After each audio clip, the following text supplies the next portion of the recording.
Chúng ta đang nói đến một địa danh được ví như một tàu sân bay không thể đánh chìm của Iran. Nó nằm trên eo biển Hormuz. Tại sao lại gọi là tàu sân bay không thể đánh chìm? Bởi vì đây là một hòn đảo cực kỳ quan trọng với Iran. Và thực tế cũng chưa ai đánh hạ thành công hòn đảo này. Hòn đảo này có tên là Qeshm. Qeshm thuộc Iran, nằm ngay trong eo biển Hormuz. Đây là con đường mà mỗi ngày hàng chục triệu thùng dầu phải đi qua để nuôi sống nền kinh tế toàn cầu. Nói đơn giản, nếu thế giới là một cơ thể thì Hormuz chính là mạch máu, còn đảo Qeshm nằm ngay ở chỗ cổ họng của động mạch đó.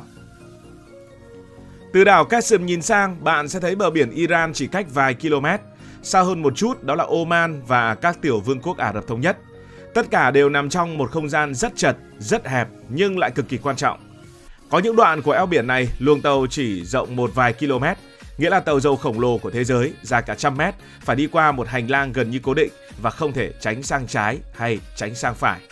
Và đảo Qeshm thì nằm ngay cạnh cái hành lang đó, không phải ở một nơi quá xa xôi mà ở một vị trí có thể nhìn thấy, theo dõi và nếu cần thì can thiệp ngay lập tức. Chính vị trí này đã biến Qeshm thành một chốt chặn tự nhiên, một nơi mà chỉ cần đứng ở đó thôi, bạn đã kiểm soát được dòng chảy năng lượng của cả thế giới. Nhiều người khi mà nghe đến chữ đảo thì thường nghĩ ngay đến những nơi nhỏ nhỏ xinh xinh. Nhưng Qeshm thì khác hoàn toàn. Nó có diện tích khoảng 1.400 đến 1.500 km vuông, tức là tương đương với những đơn vị cấp tỉnh nhỏ, dài hơn 130 km. Và nếu đặt lên bản đồ Việt Nam, bạn có thể hình dung quãng đường từ đầu đảo đến cuối đảo tương ứng từ Hà Nội đến một số nơi của Thanh Hóa. Hình dạng của Qeshm cũng rất đặc biệt. Nó dài và hẹp, nằm ngang như một thanh chắn tự nhiên ngay cửa vịnh. Nhìn từ trên cao, nó giống một con cá sấu đang nằm chắn ngang giữa đường đi của tàu thuyền. Và chính cái hình dạng này khiến nó trở nên cực kỳ nguy hiểm về mặt chiến lược. Bởi vì nó không chỉ là một điểm mà là một dải dài. Nghĩa là tàu bè không thể tránh nó. Tàu đi qua eo biển Hormuz gần như luôn nằm trong tầm kiểm soát của đảo Qeshm dù đi ở phía nào. Đây là một lợi thế mà không phải căn cứ quân sự nào cũng có được. Với một hòn đảo chiến lược như vậy thì trên đảo này có gì? Trên đảo có người. Và đảo Qeshm hiện có khoảng 150.000 người đang sinh sống, tương đương với dân số của những đơn vị hành chính cấp xã lớn ở Việt Nam. Người dân ở đây chủ yếu là ngư dân, thương nhân và những người làm dịch vụ, sống rải rác trong hàng chục làng chài và thị trấn nhỏ dọc biển. Cuộc sống trên đảo nhìn bên ngoài cũng khá yên bình, sáng ra khơi đánh cá, chiều về vá lưới, tối thì quây quần uống trà, giống như nhiều vùng ven biển khác ở Trung Đông. Nhưng điều đặc biệt là đây không phải là một hòn đảo mà chỉ có sự xuất hiện của dân thường. Ngay dưới chân những ngôi làng đó là hệ thống căn cứ quân sự hầm ngầm của Iran. Tức là trên mặt đất là cuộc sống bình dị, còn bên dưới là một pháo đài chiến lược. Chính sự tồn tại song song này khiến Qeshm trở thành một nơi rất lạ, vừa là nơi sinh sống của hàng trăm nghìn con người, vừa là một trong những điểm quân sự nhạy cảm bậc nhất ở trên thế giới. Điều thú vị là nếu bạn đến với đảo Qeshm vào thời điểm yên bình, bạn sẽ không thấy xung đột ở đâu cả. Bạn sẽ chỉ nhìn thấy một hòn đảo rất bình thường như bao hòn đảo khác. Khoảng hơn 100.000 người sống ở đây vẫn nói thứ phương ngữ của mình, vẫn theo đạo Hồi, vẫn sống những cuộc đời rất bình dị. Trên đảo còn có rừng ngập mặn, đó là rừng Hara, nơi có nước biển và đất liền hòa vào nhau, chim thì bay kín trời, cứ như là Nam Bộ của Việt Nam. Có những hang muối cũng rất dài, nơi đá và muối tạo thành những hình thù như ở hành tinh khác. Có những làng chài nhỏ, nơi buổi sáng người ta ra biển. Nói cách khác, nếu không có yếu tố địa chính trị, không có xung đột ở đây, thì Qeshm hoàn toàn có thể trở thành một điểm du lịch nổi tiếng của Trung Đông, giống như cái cách người ta đến với Oman hay là đến với các tiểu vương quốc Ả Rập Thống Nhất để mà khám phá thiên nhiên. Nhưng đó chỉ là phần nổi, và phần nổi này đôi khi chỉ là lớp vỏ cho một thứ hoàn toàn khác nằm ở bên dưới. Bên dưới đảo Qeshm này, đó là gì? Đó là thế giới ngầm mà chúng ta không dễ để nhìn thấy. Nếu phần bên trên của Qeshm là cuộc sống bình thường, thì phần bên dưới của nó giống như một bộ phim chiến tranh. Iran từ nhiều năm nay đã phát triển cái gọi là thành phố tên lửa ngầm. Đây không phải là một căn cứ đơn lẻ, mà là một hệ thống gồm có đường hầm, kho chứa, bệ phóng được giấu sâu ở trong lòng đất, trong núi đá và trong những cấu trúc tự nhiên mà từ trên cao gần như không thể phát hiện. Ở đó Iran có thể đặt tên lửa chống hạm, drone, mìn biển và nhiều loại vũ khí khác. Điều quan trọng không chỉ là vũ khí mà cách họ giấu vũ khí. Những hệ thống này được thiết kế để sống sót sau những cuộc không kích, để có thể bắn hạ rồi lại biến mất vào lòng đất. Bạn cứ tưởng tượng như thế này, một bệ phóng tên lửa có thể mở ra từ trong núi, bắn đi rồi đóng lại như chưa từng tồn tại. Đối phương nhìn từ vệ tinh xuống, gần như không biết chính xác nó ở đâu. Đó là thứ khiến cho đảo Qeshm không chỉ là một hòn đảo mà là một pháo đài. Iran hiểu rất rõ một điều, họ không thể cạnh tranh trực diện với Mỹ về tàu sân bay bởi vì họ không có tàu sân bay. Họ cũng không có những máy bay hay công nghệ quá vượt trội, nhưng họ có một điều quan trọng hơn. Họ không cần thắng, họ chỉ cần khiến đối thủ phải trả giá và đôi khi là sa lầy. Và đảo Qasem chính là nơi thực hiện điều đó. Từ đây thì Iran có thể theo dõi mọi tàu đi qua eo biển Hormuz. Nếu căng thẳng, sẽ là sự đe dọa, kiểm tra hoặc tấn công.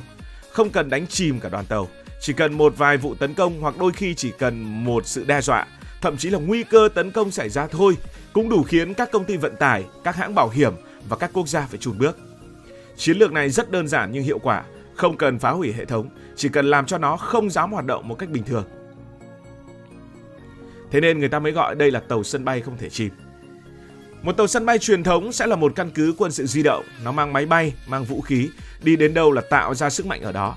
Nhưng nó cũng có điểm yếu, nếu bị đánh trúng nó có thể bị vô hiệu hóa, thậm chí là bị đánh chìm.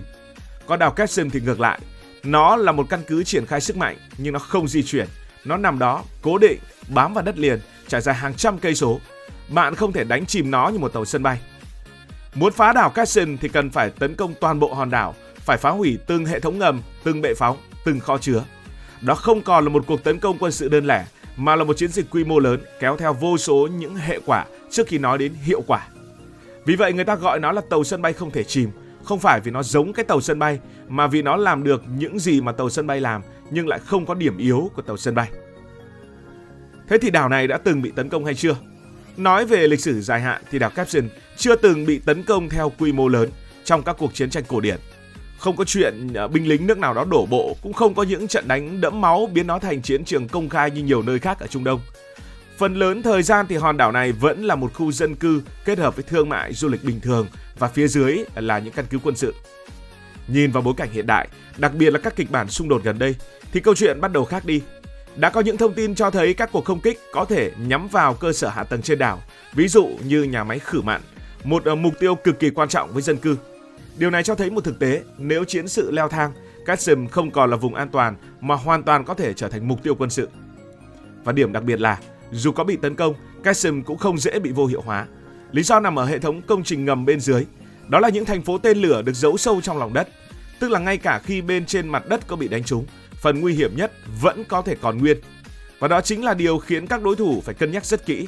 Đánh thì được, nhưng không dễ gì dập tắt hoàn toàn sức mạnh của hòn đảo này. Thế nên, Qasem giống như một tàu sân bay nằm yên bình thường. Và trên tàu sân bay này thì có chứa những vũ khí. Bình thường thì không sao, nhưng khi có chiến tranh, nó sẽ trở thành một trong những điểm nóng nguy hiểm nhất của khu vực. Đảo Qasem mỗi khi được nhắc đến thì người ta luôn nói đến eo biển Hormuz, bởi vì đây là những thứ gắn liền với nhau. Mỗi ngày một lượng dầu khổng lồ đi qua eo biển Hormuz nếu không bị tắc. Con số này là cực kỳ quan trọng với thế giới. Và đảo Qasem nằm ngay cạnh đó. Nếu nơi này bị gián đoạn, giá dầu có thể tăng vọt chỉ trong vài ngày. Các quốc gia nhập khẩu năng lượng như Trung Quốc, Nhật Bản, Hàn Quốc sẽ bị ảnh hưởng ngay lập tức. Các nền kinh tế phụ thuộc vào vận tải biển cũng sẽ rung chuyển. Điều đáng sợ là không cần phải đóng cửa hoàn toàn eo biển, chỉ cần tạo ra bất ổn, sự nguy hiểm là đủ khiến dòng chảy bị chậm lại, chi phí tăng lên và cả hệ thống bị ảnh hưởng. Đảo Qasem sẽ là một trong những điểm tựa của Iran cho hành động đó. Tổng kết lại, Qasem từng được Iran phát triển như một trung tâm thương mại tự do, một điểm đến du lịch, một nơi thu hút đầu tư. Nhưng khi căng thẳng trong khu vực tăng lên, vai trò của nó đã thay đổi. Nó trở thành tiền tuyến, một nơi mà trên mặt đất vẫn có người dân sống, vẫn có du khách, vẫn có chợ, có thuyền, có cuộc sống.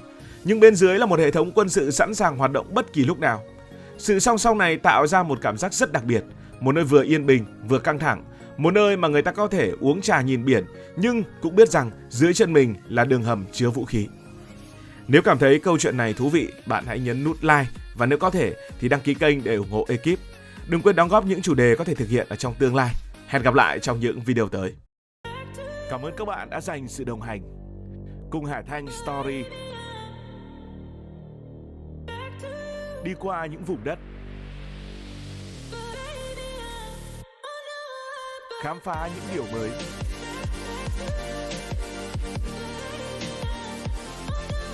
Đừng ngần ngại, hãy để lại những góp ý và xin được hẹn gặp lại.